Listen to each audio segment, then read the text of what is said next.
என்னங்க மக்களே, அப்படியே ஷாக் ஆகி போய் நிக்கிறீங்களா? நில்லுங்க நில்லுங்க. கௌதம் கம்பீருக்கும் விராட் கோலிக்கும் நடுவுல நடந்த அந்த பயங்கரமான கேவலமான சண்டை மூட்டத்தோட மொத்த உண்மையும் இப்போ வெளியில வந்துருச்சுங்க. ஆமாங்க மக்களே, பர்மிங்ஹாம்ல இருந்து நமக்கு கிடைச்சிருக்கிற அந்த உள்ளூர் ரகசிய தகவல் இப்போ அப்படியே புட்டு புட்டு வெளியில வந்திருக்கு. நீங்க பாத்துக்கிட்டு இருக்கிற இந்த போட்டோக்கள் எல்லாமே பர்மிங்ஹாம்ல இருந்து வந்தது தாங்க. ஏன்னா இதுக்கு முன்னாடி நம்ம இந்தியன் டீம் அங்க போய் பிராக்டிஸ் பண்ணோம் பாத்தீங்களா? அந்த சமயத்துல அங்க ஏகப்பட்ட தாறுமாறான விசித்திரமான விஷயங்கள் நடந்திருக்குங்க. அங்க கௌதம் கம்பீர் ஒரு பக்கமா தனியா நிக்கிறாரு, நம்ம விராட் கோலி இன்னொரு பக்கமா தனியா நிக்கிறாரு. கௌதம் கம்பீர் என்னடான்னா சுப்மன் கில் கூட ஜாலியா நிக்கிறாரு, ரோஹித் சர்மா கூடயும் நிக்கிறாரு. ஆனா இந்த கௌதம் கம்பீர் ஒரு தடவை கூட விராட் கோலி கூட பக்கத்துல நின்னு கூட பாக்கலைங்க. விராட் கோலி ஒருவேளை கிழக்கு பக்கமா நின்னா, நம்ம கௌதம் கம்பீர் அப்படியே மேற்கு பக்கமா போய் நிக்கிறாரு. ரெண்டு பேரும் நேருக்கு நேர் பாத்துக்கவே இல்லைங்க. ஒரு வார்த்தை கூட பேசிக்கவே இல்லை. இதனால இவங்களுக்குள்ள சண்டை ஓடிக்கிட்டு இருக்குன்னு ஏற்கனவே வந்துட்டு இருந்த வதந்திகள் எல்லாமே இப்ப 100க்கு 100 உண்மைன்னு அப்படியே நிரூபணம் ஆகிடுச்சுங்க மக்களே. ஏன்னா ஒரு பிராக்டிஸ் செஷன் நடக்கும்போது ஒரு கோச்சுக்கும் ஒரு பிளேயருக்கும் நடுவுல பேச்சே இல்லைன்னா அப்புறம் என்னங்க? விவரம் தெரிஞ்சவங்களுக்கு இந்த ஒரு சைகையே போதும், அங்க என்னதான் நடக்குதுன்னு புரிஞ்சுக்கிறதுக்கு. உண்மையை சொல்லணும்னா, இங்கிலாந்துல இந்த பிராக்டிஸ் செஷன் நடந்தப்போ அங்க நேர்ல போய் செய்தி சேகரிச்ச நம்ம பத்திரிகையாளர் நண்பர்கள் சில பேர் இருக்காங்கல்ல, அவங்க கூட நாங்க பேசணும். அப்போ அவங்க அங்க கண்ணால பார்த்த ஒவ்வொரு விஷயத்தையும் ஒண்ணு விடாம அப்படியே எங்ககிட்ட வெளியில சொன்னாங்க. அவங்க என்ன சொன்னாங்க தெரியுமா? பாருங்க பாஸ், இப்போதைக்கு டீமுக்குள்ள எல்லாமே சரியா இல்ல, ஏன்னா நிலைமை ரொம்ப மோசமா கேவலமா வெளியில தெரியுது அப்படின்னு சொன்னாங்க. அங்க பிராக்டிஸ் பண்ற இடத்துல நெட் 1, நெட் 2, நெட் 3ன்னு யார் யாரு எப்பப்போ பேட்டிங் ஆட வரணும்னு ஒரு போர்டுல வரிசையா எழுதி வச்சிருப்பாங்க.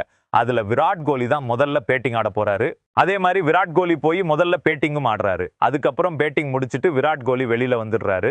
நீங்க அந்த போட்டோக்களை நல்லா உத்து பாத்தீங்கன்னா உங்களுக்கே தெரியும், கௌதம் கம்பீரும் விராட் கோலியும் ஒரு வார்த்தை கூட பேசிக்கிட்டதே உங்க கண்ணுக்கு தெரியாது. விராட் கோலி பேட்டிங் முடிச்சிட்டு நெட்ஸ் வெளியில வரும்போது கௌதம் கம்பீர் ஒரு ஓரமா நின்னுட்டு இருக்காரு.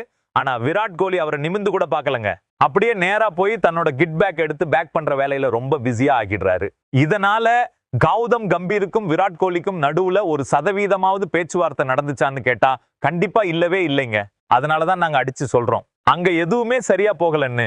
அங்க இருந்த நம்ம பத்திரிகை நண்பர்கள் கண்ணார பார்த்துட்டு வந்து எங்கள்கிட்ட சொன்ன விஷயம் என்னன்னா, பிராக்டிஸ் நடக்கிறப்போ கம்பீரும் விராட் கோலியும் ரொம்ப தூரமா தள்ளி தள்ளி தான் இருந்திருக்காங்க. நான் ஏற்கனவே சொன்ன மாதிரி ஒருத்தர் கிழக்குன்னா இன்னொருத்தர் மேற்குங்க. ஆனா பிட்ச் எப்படி இருக்குன்னு பார்க்க போவாங்க பாத்தீங்களா? அப்போ சுப்மனும் கம்பீரும் ஒன்னா சேர்ந்து தான் போனாங்க. அது அங்க எல்லாரும் பார்த்திருக்காங்க. அவங்க ரெண்டு பேரும் ஒன்னா பார்க்கப்படலன்னு யாரும் சொல்ல முடியாது. கண்டிப்பா அவங்க ஒன்னா தான் சுத்துனாங்க. ஆனா இந்த பீல்டிங் பிராக்டிஸ் நடக்கும்போது கூட கம்பீரும் கோலியும் ரொம்ப எட்ட தான் தனியா நின்னு இருக்காங்க. கோலி பேட்டிங் ஆடி முடிச்ச உடனே நேரா போய் பேட்டிங் கோச் சிதான்ஷு கூட தான் பேசிட்டு இருந்தாரே தவிர நம்ம கம்பீர் கூட போய் ஒரு வார்த்தை பேசலைங்க. சாதாரணமா எந்த ஒரு பிளேயரா இருந்தாலும் பேட்டிங் முடிச்ச உடனே மெயின் கோச் கிட்ட போய், அண்ணன் எல்லாம் கரெக்டா இருந்துச்சு தானே, என்னோட முட்டி அசைவு, என்னோட காலடி அசைவு, நான் பேட்ட தூக்குன விதம் எல்லாமே கரெக்டா இருந்துச்சான்னு ஒரு வார்த்தை கேட்பாங்கல்ல. ஆனா இங்க அப்படி எதுவுமே நடக்கலைங்க. நான் முதல்லயே சொன்ன மாதிரி விராட் கோலி தான் முதல்ல நெட்ஸுக்குள்ள போனாரு, அங்க பேட்டிங்கும் பண்ணுனாரு.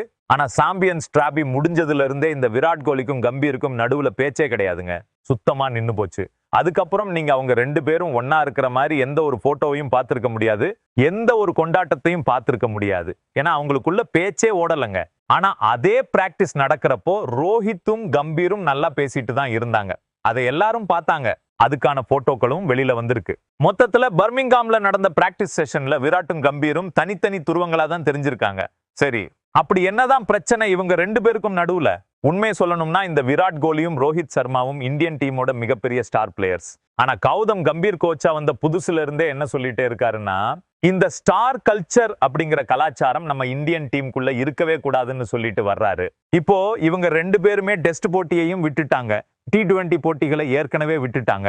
இப்போ இருக்கிறது வெறும் ஒரு நாள் போட்டி ஃபார்மட் மட்டும்தான். கம்பீரோட ஆசை என்னன்னா, ரோஹித்தும் விராட்டும் இனிமே ஆடக்கூடாது. 2027 உலக கோப்பைக்கு ஒரு இளம் டீம் தான் போகணும், அவங்க தான் டீமை முன்னாடி எடுத்துட்டு போகணும்னு நினைக்கிறாரு. ஆனா இந்த சீனியர் பிளேயர்ஸ் இருக்காங்க பாத்தீங்களா, அவங்க சும்மா இல்லாம தொடர்ந்து ரன் அடிச்சு மாஸ் காட்டிட்டு இருக்காங்க.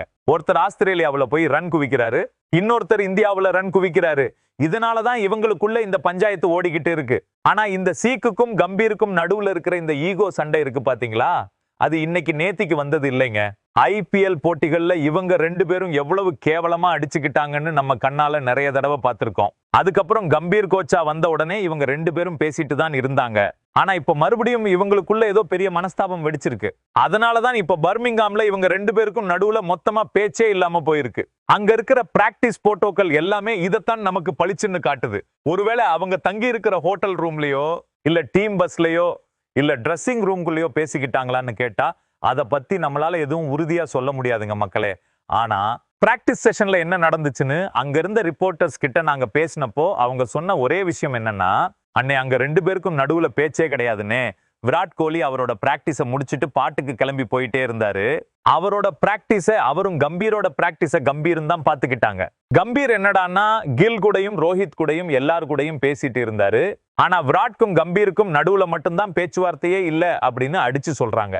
சரி, இப்போ பிராக்டிஸ்ல தான் இப்படி இருக்காங்க. இனிமே மேட்ச் நடக்கும்போது இவங்க 2 பேரும் நேர்ல நின்னு பேசிக்கிறாங்களா இல்லையான்னு நாம பொறுத்து இருந்து தான் பார்க்கணும். என்ன நண்பர்களே, நீங்க என்ன நினைக்கிறீங்க? கம்பீர் பண்றது கரெக்டா இல்ல விராட் கோலி பண்றது கரெக்டா? இந்த ஈகோ சண்டையால நம்ம இந்தியன் டீம் கூட நிலைமை என்ன ஆக போகுது? உங்களோட அதிரடியான கருத்துக்களை கீழே இருக்கிற கமெண்ட் பாக்ஸ்ல வந்து அப்படியே தட்டி விடுங்க மக்களே.